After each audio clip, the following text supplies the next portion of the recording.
우리는 인생을 삶의 전쟁터라고 부르곤 합니다. 학창시절 학업에 대한 보이지 않는 싸움들, 또 직장에서 더 높은 지위를 선점하거나 성공을 위한 경쟁, 가족이나 친구들 사이에서 발생하는 원치 않은 갈등 말입니다. 무엇보다 신앙생활에서 매 순간마다 벌어지는 유혹과 미혹, 그리고 시험과의 싸움 등은 이렇게 우리는 매일 크고 작은 전투 속에 살아갑니다. 말 그대로 우리 삶은요, 끊임없는 싸움, 끊임없는 전투의 연속이라는 겁니다. 이 싸움은 우리가 원치 않아도 또 준비되지 않아도 나도 모르게 이 싸움 한가운데로 던져지는 경험들을 아마 종종 하셨을 겁니다. 이런 다양한 현실 속에서 나는 무엇을 위해 싸워야 하지? 눈앞의 이득과 세상의 인정인가? 아니면 영원히 변치 않는 하나님의 진리와 그 진리를 따라가며 오는 축복인가? 이런 고민들을 하게 됩니다. 또 이런 또 세상의 유혹과 시험 앞에서 나는 정말 흔들리지 않을 수 있을까? 그렇다면 이 싸움에서 내가 승리한다면 나는 무엇을 추구하고 누구에게 이 영광을 돌려야 할까 등에 대한 근본적인 질문들을 우리는 마주하게 될 것입니다. 오늘 나눌 이 창세기 14장의 말씀은 이런 질문들에 대한 영적인 교훈과 답을 우리에게 말씀하고 있는 겁니다. 본문은 아브라함이 겪었던 전쟁 이야기입니다. 고대 근동에 일어난 네 나라와 다섯 나라의 이 연합 간의 전쟁으로서 이 가나안 지역의 패권을 두고 붙은 큰 전쟁이었습니다. 이 전쟁의 참혹함 속에 휩쓸린 롯을 구하기 위한 아브라함의 출정, 또 지극히 높으신 하나님의 제사장 멜기세덱과의 만남, 그리고 승리의 순간, 승리의 환희의 순간에 소돔 왕의 유혹을 단호히 거절하는 이 아브라함의 믿음은 오늘 날 우리 삶의 전장에서 어떤 태도로 싸워야 하는지, 누구에게 복을 받아야 되는지, 세속적 유혹 앞에서 우리들은 어떤 결단을 내려야 하는지에 대한 분명한 답을 우리에게 제시하고 있습니다. 오늘 말씀을 통해 인생이라는 이 전쟁터에서 하나님께서 주시는 승리와 그 복이 무엇인지, 믿음의 사람으로서 우리가 추구해야 할 진정한 인생의 방향이 무엇인지를 언약으로 붙잡는 복된 시간이 되기를 바라겠습니다.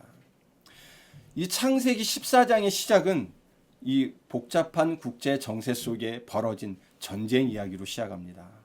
아브라함이 가나안 땅에 정착한 지 약 9년 만에 그의 나이 84세 때 벌어진 전쟁으로 이 사해 근방에서 메소포타미아의 아주 강력한 4개 왕국과 이 가나안 남부의 도시국가 5개 국가가 싸우는 장면입니다. 또 그에 연관돼서 이 중부와 남부 가나안 사해 근방에 산지에 있던 부족들을 처치하는 또 싸움, 그리고 아브라함과의 싸움 3번에 걸친 전쟁에 대해서 말씀하고 있습니다. 1절입니다.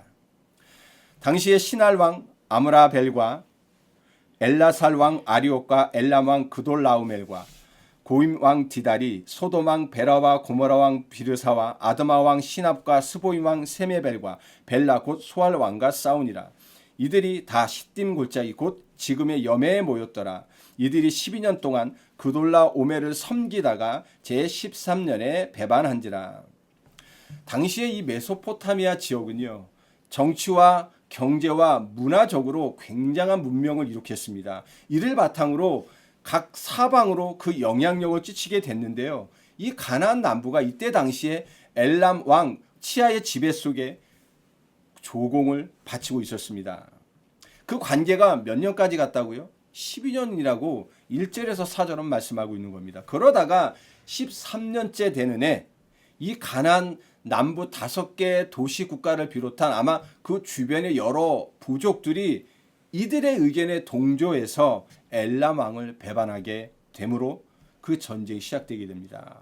이 전쟁의 원인은 뭐냐면 12년 동안 조공을 잘 마쳤어요. 근데 13년째 뭘 안 했냐? 조공을 보내지 않은 겁니다. 왜 보내지 않았을까요? 바로 그 원인은 뭐냐면 창세기 12장 10절에 보면 그때 뭐가 있었다 그랬죠? 가나안 땅에 흉년이 들었던 겁니다. 또 이를 통해 그 속국에서 벗어나 정치적 자치를 추구하기 위한 이 5 왕의 정치적 욕망도 한 또 원인이었습니다. 5절입니다. 제14년에 그돌라오멜과 그와 함께한 왕들이 나와서 아스드롯 가르나임에서 르바 족속을, 함에서 수스 족속을, 사회 기라다임에서 엠 족속을 치고 호리 족속을 그 산 세일에서 쳐서 광야 근방 엘바란까지 이르렀으며 그들이 돌이켜 엠미스밭 곧 가데스에 이르러 아말렉 족속의 온 땅과 하사손 다말에 사는 아모리 족속을 친지라. 소돔 왕과 고모라 왕과 아드마 왕과 스보임 왕과 벨라 곧 수알 왕이 나와서 시딤 골짜기에서 그들과 전쟁을 하기 위하여 진을 쳤더니 엘람 왕 그돌라오멜과 고임 왕 디달과 시날 왕 아므라벨과 엘라살 왕 아리옥 4왕이 곧 그 5 왕과 맞서니라. 엘람을 중심으로 한 이 4개국 연합은요, 약 1년간의 철저한 준비를 마치고 반란 진압을 위해 드디어 가나안 남부 저 시딤 골짜기를 목표로 출정하게 됩니다. 그러면서 그 진행 방향에 있었던 그 중부와 가나안 중부와 남부의 이런 여러 족속들을요 하나씩 다시 복속시킴을 5절에서 7절은 지금 말하고 있는 겁니다. 이렇게 연전연승을 거둔 메소포타미아 4개국 연합은 드디어 시딤 골짜기에서 가나안 남부 5개 동맹과 맞서게 됩니다. 10절입니다. 시딤 골짜기에는 역청 구더기가 많은지라 소돔 왕과 고모라 왕이 달아날 때 그들이 거기 빠지고 그 나머지는 산으로 도망하며 4왕이 소돔과 고모라의 모든 재물과 양식을 빼앗아가고 소돔에 거주하는 아브라함의 조카 롯도 사로잡고 그 재물까지 노략하여 갔더라. 이 시딤 골짜기 전투에서 가나안 남부 5개 동맹은 대패런합니다. 그리고 이 4개국 연합은 그 여세를 몰아서 이 소돔과 고모라에까지 그 성까지 들어가서 모든 재물을 탈취할 뿐만 아니라 이제는 소돔에 있던 사람들을요 끌고 갑니다. 거기에 살고 있던 롯도 덩달아 이 전쟁에 휘말려서 끌려가게 됩니다. 롯은 여러분 잘 아시겠지만 창세기 13장에서 아브라함과 목처지와 거주할 땅 갈등 속에 이 물질적 번영과 문명의 혜택이라는 편안을 위해 어디를 선택했습니까? 저 물이 풍부하고 아주 기름져 보이는 여호와의 동산 같고 애굽 땅 같았던 요단 평야를 선택하게 됩니다. 그리고 어디에 장막을 쳤습니까? 소돔 근처에 장막을 치게 됩니다. 이 소돔은 어떤 도시입니까? 여호와 앞에 악하고 큰 죄악에 빠진 도시였다고 성경은 말합니다. 그런데 롯은요 아브라함과 함께 하나님으로부터 이 언약의 중의 흐름의 선상에 서 있던 자였습니다. 그런데 이때를 기점으로 롯은 하나님보다 뭘 택했어요? 내 육신과 육신의 안목과 이 정욕을 충족하는 일, 세상에서의 성공을 더 중요시 여겼다는 겁니다. 결국 그 선택 속에 살다가 어디로 들어가 버립니까? 이제는 소돔 안으로 들어가 버리게 됩니다. 이런 세상적 안목으로 택했던 이 선택은 롯 자신에게 큰 재앙으로 다가오게 됩니다. 이 전쟁통에 적국의 포로가 되어 자신과 자기와 관계된 모든 사람들, 재물까지 다 뺏기고 끌려가게 됩니다. 이 말씀은 우리에게 굉장히 큰 영적 교훈을 줍니다. 오늘날 우리도 이 롯과 같은 유혹을 받습니다. 그렇죠? 이 물질의 풍요, 세상의 성공, 과학의 발전으로 인한 편리함 때문에 세상과 타협하고 신앙을 타협하는 사람들을 우리는 종종 보게 됩니다. 이렇게 눈에 보이는 세상적 성공과 이익을 쫓아내린 이런 선택은요, 단기적으로 우리에게 만족을 줄 수는 있어요. 그렇지만 길게 본다면 엄청난 영적인 위험과 또 고통과 결국 멸망으로 우리 자신들을 몰아넣는다는 사실입니다. 이 길은 결코 자유와 평안을 주는 길이 아니라는 겁니다. 오히려 이 사탄 마귀의 종과 세상의 종이 되게 하는 육신과 정욕의 얼매이게 하는 길이라는 사실입니다. 세상과의 잘못된 타협과 동행은 반드시 영적인 포로요, 영적인 노예 상태로 우리 자신들을, 이 신앙인들을, 하나님의 거룩한 성도들을 끌어간다는 사실을 기억하시길 바라겠습니다. 우리는 때때로 나 하나쯤이야 하는 아니라는 생각이나 뭐 다른 사람도 다 그렇게 하는데 이런 합리화로 이 세상의 유혹과 타협한다면 우리 신앙의 정체성을 잃어버린다는 겁니다. 우리가 이 속에 빠지지 않도록 매일 우리 스스로를 돌아봐야 할 것입니다. 세상 유혹은 달콤합니다. 그죠? 매력적으로 보입니다. 그러나 그 마지막은 영적인 공고함이요 사탄마귀의 노예가 될 수밖에 없다는 사실을 이 롯의 선택과 그 이야기를 통해 우리에게 경고하고 있는 겁니다. 13절입니다. 도망한 자가 와서 히브리 사람 아브람에게 알리니 그때 아브람이 아모리 족속 마므레의 상수리 숲을 근처에 거주하였도다. 마므레는 에스골의 형제로 또 아넬의 형제라. 이들은 아브람과 동맹한 사람들이더라. 롯의 포로된 소식을 들은 아브람은 가만히 있지 않았습니다. 14절입니다. 아브람의 그의 조카가 사로잡혔음을 듣고 집에서 길리고 훈련된 자 318명을 거느리고 단까지 쫓아가서 그와 그의 가신들이 나뉘어 밤에 그들을 쳐부수고 다메섹 왼편 호박까지 쫓아가 모든 빼앗겼던 재물과 자기의 조카 롯과 그의 재물과 또 부녀와 친척을 다 찾아왔더라. 이 장면은, 이 본문은 아브라함의 뛰어난 리더십과 군사 전략을 보여줄 뿐만 아니라 그의 준비되어진 믿음을 보여주고 있습니다. 그의 집에서 길리고 훈련된 318명 종들, 길렸다는 얘기는요 사왔다는 얘기가 아닙니다. 아브라함 공동체 안에, 그 시족 안에서 태어나서 자랐던 자라는 겁니다. 이 318명 종들은 단순한 종이 아니에요. 단순한 하인이 아니라는 겁니다. 유사시에는 훈련된 군사들로 변모할 수 있는 정예의 요원이었다는 겁니다. 이를 통해 보면 아브라함은 평소에도 자신의 가정을요 영적으로나 육적으로나 잘 준비시키고 어떤 상황, 위기상이 발생했을 때 하나님 안에서, 그 뜻 안에서 과감하게 행동할 수 있는 역량들을 갖추고 있었다는 사실을 보여주고 있습니다.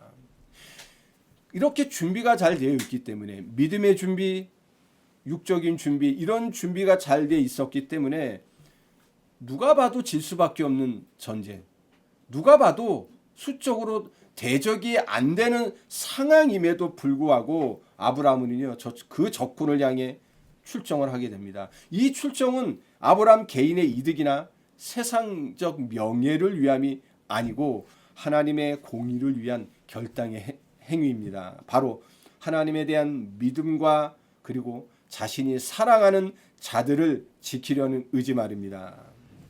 이를 통해 우리도 역시 이런 은혜의 사명을 우리도 받았음을 기억해야 될 줄 믿습니다.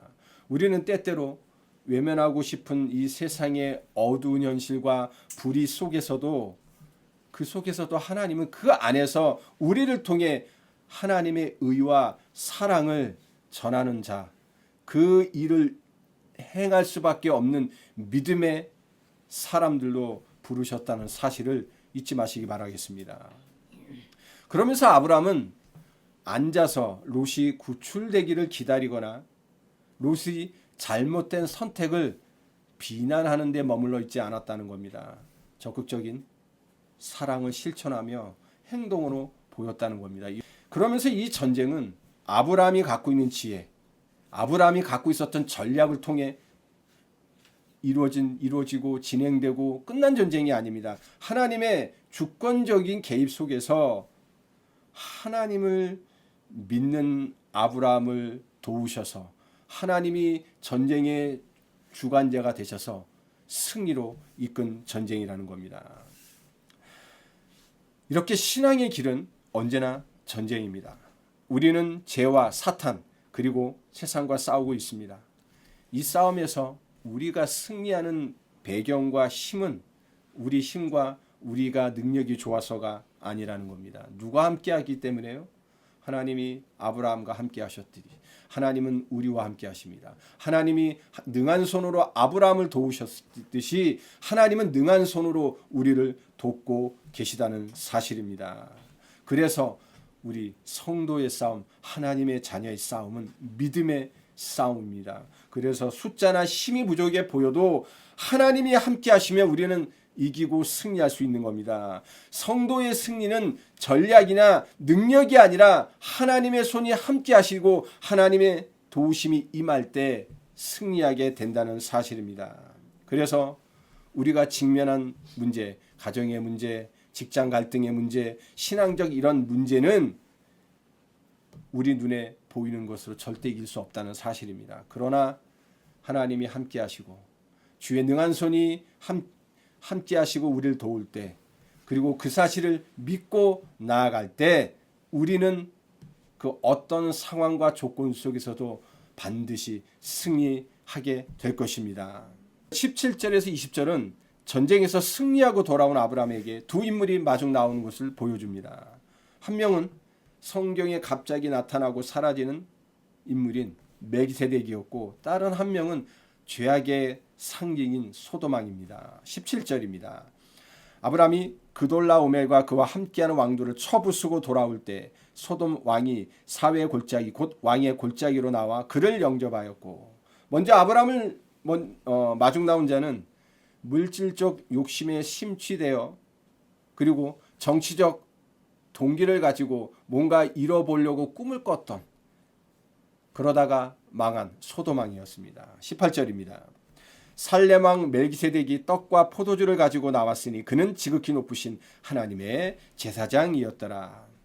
히브리서 7장 특지 1절에서 3절을 보면요, 멜기세덱에 대해서 말씀하고 있습니다. 멜기세덱은 살렘 왕이요 지극히 높으신 하나님의 제사장이며 엘람 왕 그돌라오멜 연합군을 격파하고 돌아온 아브라함을 축복한 사람이라고 말씀합니다. 또 아브라함이 모든 것의 10분의 1을 준 자요 그 이름의 뜻은 의의 왕이요 살렘 왕이니 곧 평강의 왕이라고 말을 합니다.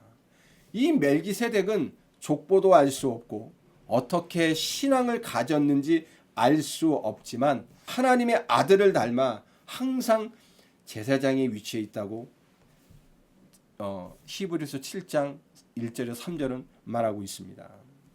이렇게 멜기세덱은요 이방인들 가운데서 순수하고 올바른 신앙을 가졌던 자요, 가나안의 여타 왕들처럼 불신앙과 불의하고 우상을 숭배하는 왕이 아니라 하나님을 모시고 믿음과 의와 평강으로 살렘 예루살렘을 다스렸던 자요 왕이었다는 겁니다. 그런 그가 아브라함의 승전 소식을 듣고 그를 격려하고 또 축복하기 위해 개선의 자리에 떡과 포도주를 가지고 와서 전쟁으로 피곤한 아브라함과 그 군사들을 위로하고 또 원기를 이렇게 회복시키는 모습입니다. 19절입니다. 그가 아브라함에게 축복하여 이르되 천지의 주제이시오 지극히 높으신 하나님이여 아브라함에게 복을 주옵소서. 너희 대적을 내 손에 붙이신 지극히 높으신 하나님을 찬송할지로다 하매 아브라함이 그 얻은 것에서 10분의 1을 멜기세덱에게 주었더라. 멜기세덱이 아브라함을 축복하는 장면입니다. 멜기세덱은요 자신과 같은 여호와 신앙을 가진 아브라함이 저 메소포타미아 강대한 4개국 연합군대를 무찌르고 가나안의 영웅으로 부각된 사실을 기뻐하고 그 기쁨을 가지고 축복했던 겁니다. 이 멜기세덱이 아브라함을 축복했던 이 축복은 그 승리가 아브라함의 뛰어난 힘 그리고 군사 전략적 능력이 아니라 뭐라고 말하러 하고 있냐면, 너 아브라함의 승리가 천지의 주제이시고 지극히 높으신 하나님의 능력으로 전능하신 능력으로 인함이라고 지금 아브라함을 통해 그 모인 자들에게 선포하고 있는 겁니다. 천주의 주제라는 이 말은 그분이 온 우주의 창조주시며 역사의 주관자요 만물의 소유주라는 사실을 의미하고 있는 겁니다. 지극히 높으신 하나님이란 이 뜻은 하나님의 초월성, 거룩성, 완전성을 강조하는 하나님의 명칭입니다. 이렇게 멜기세덱의 축복 선언을 통해서 아브라함은요, 굉장한 것들을 발견하게 됩니다. 바로 뭐냐? 하나님에 대한 새로운 지식, 신에 대한 지식을요, 깨닫는 복된 시간이 된 겁니다. 아브라함은 가나안을 주겠다는 이 언약하신 하나님께서 천지의 창조주시며 그 언약을 성실하게 이루어 가시는 여호와이심을 알았습니다. 그렇지만 아직까지 이 아브라함은요, 하나님에 대한 이 신적 개념이 좀 부족했어요. 그냥 여타 가나안을 비롯해 저 메소포타미아에서 섬기는 다른 우상의 신들보다 조금 더 우월한, 조금 더 뛰어난 하나님으로만 알고 있었다는 겁니다. 그런데 이 멜기세덱이 와서 그 천지의 주제이시며 지극히 높으신 하나님이라는 이 말을 통해 하나님에 대한 새로운 신적 지식을 알고 깨닫게 되는 시간이었던 겁니다. 아브라함은 이 지극히 높으신 하나님이라는 사실을 인식하게 됨으로써요, 하나님이 저 산지에 있는 저 우상덩어리하고 비교조차 할 수 없는 초월하시는 하나님이라고 드디어 알게 된 겁니다. 이는 믿음에 대한 새로운 사실을 우리에게 시사하고 있는 거예요. 바로 정확한 하나님의 개념, 하나님이 어떤 분인지를 알아가는 사실을 바탕으로 우리가 하나님에 대한 바른 믿음을 설정해야 됨을 말입니다. 멜기세덱의 축복에 대한 아브라함의 반응입니다. 뭐라고 아브라함 말합니까? 20절 후반에 보니까 그 얻은 것에서 10분의 1을 멜기세덱에게 주었다고 말을 합니다. 아브라함은 그 10분의 1을 멜기세덱에게 주는 이 일을 통해 나로 하여금 저 메소포타미아 4개 연합국의 싸움에서 승리하게 하신 것도, 그리고 그 승리로 인해 내가 수많은 전리품을 가져온 것도 내가 잘나서가 아니라 오직 천지의 주제이시며 지극히 높으신 하나님께로부터 온 것임을요 고백하고, 하나님을 자신의 삶과 소유의 최우선으로 인정하는 신앙 고백과 그분만을 따라가겠다는 경배, 예배의 선언이었던 겁니다. 이렇게 아브라함은 멜기세덱과의 만남을 통해 그의 신앙이 더 한 차원 성숙해지는 시간이었습니다. 그리고 자신 삶의 진정한 주권자와 축복의 근원이 누구인지를요, 이제는 정확하고도 확실하게 깨닫고 알게 되는 순간이었습니다. 우리도 이렇게 아브라함처럼 세상 승리 앞에서 우리 능력을 과신하거나 그 영광을 나에게, 우리에게, 우리 개인에게 돌리려는 유혹들을 참 많이 받죠. 이때 모든 것이 내 힘이 아니라 오직 천지의 주제이시며 지극히 높으신 하나님으로부터 이 모든 것이 왔음을 기억하고 우리는 겸손하게 그분께 영광을 돌려야 됩니다. 이 멜기세덱이 아브라함을 향해 했던 축복은요, 아브라함뿐만이 아니라 지금 이 시대 나를 향한, 우리들을 향한 하나님의 축복임을 명심하기를 바라겠습니다. 그러면서 21절 24절은 죄와 악의 도시 소돔왕이 아브라함에게 찾아와 말하는 장면입니다. 21절입니다.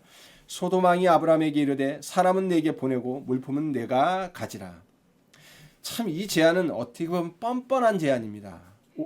아브라함에게 엄청난 재물과 명예를 줄 거야라고 하는 달콤한 유혹이에요. 그런데 이 어처구니 없는 짓입니다. 일이고요. 이때 관습으로 본다면 소돔 왕은 이렇게 할 권리가 단 일도 없습니다. 본인은 전쟁에서 패함으로 말미암아 나라를 넘어 모든 재물과 그 왕국의 국민까지 다 뺏겨버리는 패주예요. 그런 주제에 이제는 슬그머니 와서 아브라함을 이용하려는 모습이에요. 이 소돔 왕이 아브라함이 쟁취했던 승리를 이용해서 오히려 자기 권위를 아주 슬그머니 내세우려고 하는 악하고 교만한 행동입니다. 참, 근데 대부분 사람들 보면 이런 유혹에 잘 넘어가죠. 그런데 아브라함의 반응을 보시길 바랍니다. 22절입니다. 아브라함이 소돔 왕에게 이르되 천지의 주제이시오 지극히 높으신 하나님 여호와께 내가 손을 들어 맹세하노니 내 말이 내가 아브라함으로 치부하게 하였다 할까요? 내게 속한 것은 실 한 오락이나 들매끈 한 가닥도 내가 가지지 아니하리라. 보시기 바랍니다. 아브라함의 확고한 이 대답은 확고한 신앙관과 영적인 분별력을요 정확히 보여주고 있는 겁니다. 아브라함이 소돔 왕의 물질적 제안을 단호히 거절했죠. 왜 그랬을까요? 그는 자신의 부요와 성공이 저 악의 근원인 소돔 왕, 세상 왕의 도움이나 능력 때문이 아니라 천지의 주제시며 지극히 높으신 하나님으로부터 온 것임을요. 그 앞에서 그리고 여호와 하나님 손에서 왔음을 증거하기 위해서였다는 겁니다. 보시기 바랍니다. 아브라함은요 멜기세덱과의 만남을 통해 하나님을 알아간 겁니다. 아는 데서 끝낸 게 아니라요. 그런 유혹의 순간이 왔을 때 그 앞에서 믿음의 선택을 보여주고 있는 거예요. 누구 앞에서요? 그 수많은 사람들 앞에서요. 얼마나 대단합니까? 그러면서 보시기 바랍니다. 내 말이 내가 아브라함으로 치부하게 하였다 할까 하여는 아브라함이요. 그 소돔 왕의 행위로 인해서 내가 그 세상이 나를 유혹한 유혹에 넘어감으로 인해 하나님의 영광이 세상에 의해 훼손되거나 오해되는 것을 절대 원치 않다는 아브라함의 확고한 신앙 고백입니다. 그리고 그 세상을 향한 영적인 선언인 거예요. 이렇게 22절과 23절은 오직 하나님만이 하나님의 은혜와 축복만을 아브라함 자신의 성공의 진정한 근원으로 인정한다는 확고한 믿음의 표현이라는 겁니다. 그러면서 소돔과 같은 죄악이 가득하고 타락한 세력과는 어떤 영적인 연합도 원치 않고 오직 하나님의 자녀로서 나는 이 세상에서 이 구별된 삶을 살겠다는 영적 분리의 원칙을 분명하게 보여주고 있다는 겁니다. 그의 행동은 단순히 재물을 거부한 것을 넘어 누가 우리 삶의 진정한 주인인가? 누가 우리에게 축복을 주시는 근원이신가에 대한 분명한 믿음 선포였다는 겁니다. 24절입니다. 오직 젊은이들이 먹은 것과 나와 동행한 아넬과 에스골과 마므레의 분깃을 제할지니 그들이 그 분깃을 가질 것이니라. 아브라함은 자신을 위해서는 그 어떤 전리품도 취하지 않았습니다. 그렇죠? 멜기세덱에게 준 11조 외에는 그 어떤 전리품도 취하지 않았습니다. 반대로 그의 동맹을 맺고 전쟁을 했던 저 아모리 사람 세 형제에게는 그들이 했던 수고의 값을 얻는 것을요 잊지 않았습니다.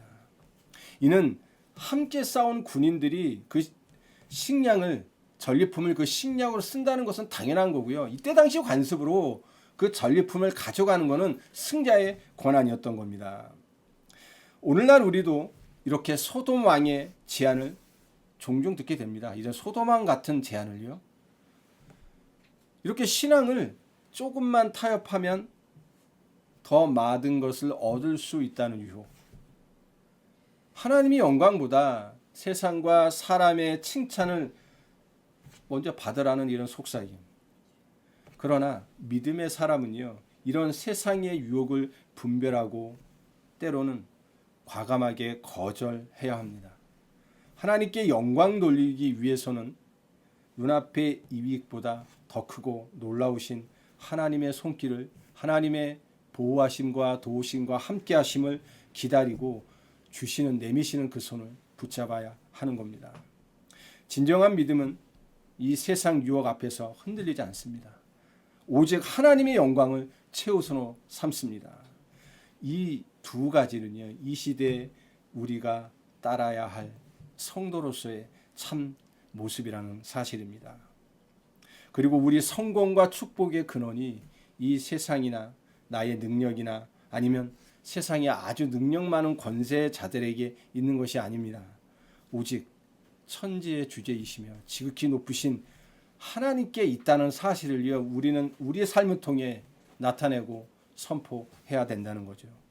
세상 유혹과 타협하지 않음으로써 하나님의 영광을 그러면서 온전히 드러내는 삶을 살아가야 합니다. 우리가 세상에 복을 얻은 것처럼 보일지라도 하나님의 영광이 가려진다면요, 그거는 그 응답과 그 복은요 진정한 복이 아니라는 사실을 기억하시기 바랍니다. 오늘 아브라함이 20절에서 보여준 20절 24절까지 보여준 이 모습은요, 그거에 대한 교훈 우리에게 주고 있다는 겁니다. 사랑하는 성도 여러분, 우리 삶은 싸움의 연속입니다. 싸움으로 연속된 전쟁터 같은 곳입니다. 물질의 유혹, 이런 사람 관계 간의 갈등, 그 다음에 이 세상의 안목과 하나님의 뜻 사이에서 끊임없는 줄다리기뿐만 아니라 끊임없는 겨루기, 끊임없는 힘싸움이 계속됩니다. 그러나 오늘 이 창세기 14장은요, 이 속에서 우리에게 명확한 길과 명확한 해답을 제시하고 있다는 겁니다. 롯처럼 눈에 보이는 이득을 쫓아 세상의 노예가 되어 세상의 포로가 되어 비참한 결말을 맺고 싶으십니까? 아니면 아브라함처럼 하나님을 전적으로 신뢰하고 하나님의 언약을 믿음으로 그분의 영광을 추구하는 삶을 살기 원하십니까? 이런 두 선택마다 여러분, 세상의 눈이 아닌 하나님의 믿음을 선택하시길 바랍니다. 그 싸움의 순간마다 내 힘이 아니라 오직 하나님이 함께 하시고 도우시는 그 손길을 기억하시길 바랍니다. 그리고 승리의 순간마다, 응답의 순간마다 내가 잘해서 내가 열심히 했기 때문에가 아니라 천지의 주제이시며 지극히 높으신 하나님의 은혜로 내가 이 응답을 받았다는 그런 고백. 그래서 모든 영광은 하나님께 돌리시기를 바라겠습니다. 주님께서는 지금도 변함없이 우리에게 복을 주시고 이 세상의 유혹 속에서도 하나님의 영광을 위해 살아갈 수 있는 용기와 지혜와 믿음을 주십니다. 아브라함처럼 인생의 전쟁터 속에서 믿음으로 승리하며 오직 하나님의 영광만을 드러내는 진정으로 복된 삶을 살아가는 이번 한 주간 우리 성도님들 되시기를 주 예수 그리스도 이름으로 축원합니다.